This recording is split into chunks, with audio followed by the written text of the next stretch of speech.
தமிழ்நாட்டில் உள்ள குடும்ப தலைவிகள் அனைவருக்கும் தமிழ்நாட்டில் உள்ள குடும்ப தலைவிகள் அனைவருக்கும் குடும்ப தலைவிகள் அனைவருக்கும் குடும்ப தலைவிகள் அனைவருக்கும் குடும்ப தலைவிகள் அனைவருக்கும் மாதந்தோறும் 1000 ரூபாய் உரிமை தொகை வழங்க இருக்கிறோம். தகுதி வாய்ந்த கொடுமையான காட்சியை பார்த்து தலைவர் கலைஞர் அவர்கள் அப்பொழுதுதான் ஒரு முடிவெடுத்தார்.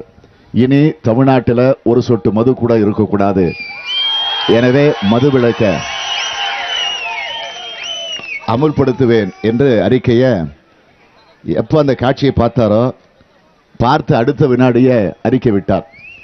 திமுக பாலாஜியுடைய தம்பி இந்த கரூர் மாவட்டத்தை தன்னுடைய கட்டுப்பாட்டில் வச்சிருக்கிறாரு. கட்டுப்பாடுனா கொள்ளையடிக்கிறதுல, ஊழல் செய்யறதுல, லஞ்சம் வாங்குறதுல, ஆனா அந்த கட்டுப்பாட்டில் வச்சிருக்கிறாரு. இதெல்லாம் கரூர் மாவட்டத்தில் இருக்கக்கூடிய இந்த குளித்தலை தொகுதியில் இருக்கக்கூடிய உங்களுக்கு எல்லாம் நன்றாக தெரியும். ஆள் கடத்தல், நில அபகரிப்பு புகார்கள் எல்லாம் இன்னைக்கு நீதிமன்றத்தில் இருக்கு. சேலம் சென்னை 8 வழிச்சாலை திட்டத்தை கைவிடுமாறு மத்திய நெடுஞ்சாலைத்துறை அமைச்சர் நிதின் கட்கரியிடம் திமுகவை சேர்ந்த 5 எம்பிக்கள் வலியுறுத்தியிருக்கிறார்கள். இது தொடர்பான கோரிக்கை மனு ஒன்றை நிதின் கட்கரியிடம் கள்ளக்குறிச்சி கௌதம சிகாமணி, தர்மபுரி செந்தில்குமார், சேலம் SR பார்த்திபன், காஞ்சிபுரம் G கணேசன் மற்றும் திருவண்ணாமலை CN அண்ணாதுரை ஆகிய 5 நேரில் வழங்கினர். மறுபடியும் நான் கேட்டே ஆகணும். என்ன பாலிடிக்ஸ்ல எதிர்பார்க்கலாமா உதய? அதுக்கான முயற்சி இது கிடையாது.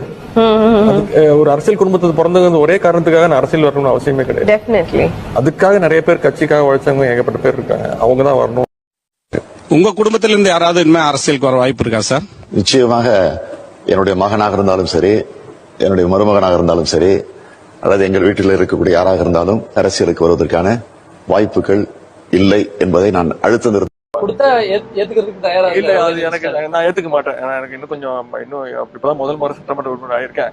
அதனால எனக்கு வேணாம் தான் சொல்வேன். தலைவர் அந்த மாதிரி ஒன்னும் பையனுக்காக கொடுக்கணும் அப்படின்லாம் அந்த மாதிரி முடிவு எடுக்க மாட்டாங்க.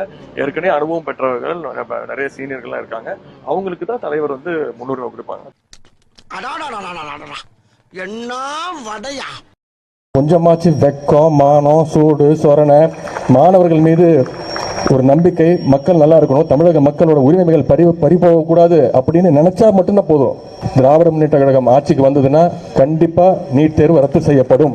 அவர் தான் சொன்னார், மானம் இருந்து, சூடு இருந்து, சொரணை இருந்தால் நீட் தேர்வுக்கான விலக்கை நாங்க பெற்றுக் கொடுப்போம். இப்ப நாங்க என்ன கேட்கிறோம்? மானம் கெட்ட, சூடு கெட்ட, சொரணை கெட்ட ஜென்மம் என்று உங்களை சொல்லிக் கொள்ளலாமா? ஏன்னா நீங்க தான் சொல்லிட்டு போனீங்க. நாங்க ஒன்னும் அதுல எதுவும் திருச்சி மாதம் ஒரு முறை மின் கட்டணம் செலுத்தும் முறை அமுல்படுத்தப்படும். சமையல் எரிவாயு சிலிண்டருக்கு 100 ரூபாய் மானியமாக வழங்கப்படும்.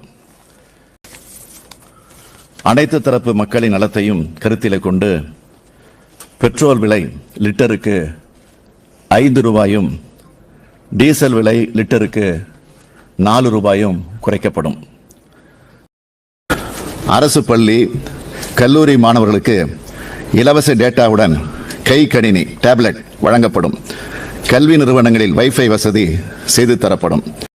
பொங்கலுக்காக 2500 ரூபாய் கொடுக்க போறோம் அறிவிச்சிருக்காங்க. நான் வரவேற்கிறேன், அப்போ வரவேற்றிருக்கேன், நான் வேண்டாம்னு சொல்லல. இந்த 5000க்கு இன்னும் எவ்வளவு மிச்சம் இருக்கு? 1500. ஆக அந்த 1500 சேர்த்து கொடுங்க அப்படின்னு தான் மீண்டும் மீண்டும் இந்த அரசாங்கத்தை பார்த்து நான் கேட்டு விரும்புகிறேன். நெல் குவிண்டால் ஒன்றுக்கு குறைந்தபட்ச ஆதார விலை ரூபாய் 2500 உயர்த்தி வழங்கப்படும். கரும்புக்கு ஆதார விலை டன் ஒன்றுக்கு ரூபாய் 4000 உயர்த்தி வழங்கப்படும்.